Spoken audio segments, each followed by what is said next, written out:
have happened if Wally would have held someone at gunpoint? He'd earned this money, he'd worked for it, and he held someone at gunpoint and took that money from his employer's safe. Would it have been a performative arrest or a real arrest? The film would have ended as soon as it started. Marty's able to sleep around without the risks of being a pregnant person. Marty's able to talk down to his mom. He's able to come and go as he pleases in her house. Can you imagine if Rachel was his mom's child? Like, how would that have changed their dialogue? How would that have changed their dynamics? Marty has gender privilege, racial privilege, even pretty privilege. Pretty enough to bag a film star who's like risking her reputation, risking her marriage for intimacy with him. Although I will say that Kay Stone was probably one of my favorite characters in the movie, and that's because I felt like she was the only person that wasn't a victim of Marty. And for the record, I don't think that any of those things that I mentioned are why Kay is attracted to him. I think Kay and Rachel are attracted to Marty for the same reason. Marty represents audacity, he represents freedom, he represents adventure. And for a woman, or at least for a woman in the 1950s, you're most likely only going to be afforded those things based on your proximity to a man who has it. For all of that being said, would Marty, with his same personality,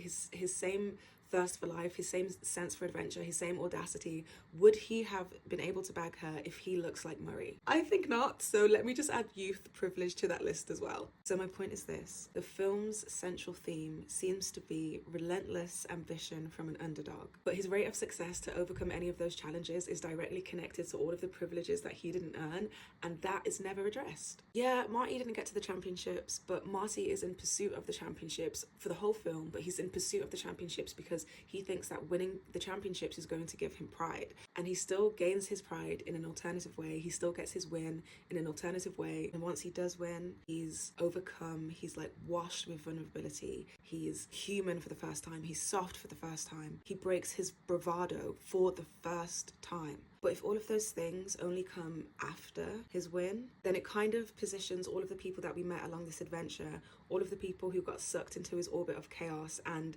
had their lives destroyed or lost their lives because of Marty's pursuit of this pride, it positions them only as obstacles in his way, which kind of leaves me feeling like, was all of that chaos, all of that destruction, all of that mistreatment supposed to be worth this? He's presented as this underdog, but almost all of the people that we meet along this journey are more of an underdog than him, and they all seem to end up worse off than him too. Was the takeaway supposed to be the ends justify the means? Was it perhaps just supposed to be a story that explores ambition and what that ambition looks like depending on your nationality, with the juxtaposition of Japanese culture and American culture? Was Marty gaining his pride supposed to make me feel that he's about to be a good person, a good partner, a good father? Was all of this damage and all of this destruction supposed to be worth that win?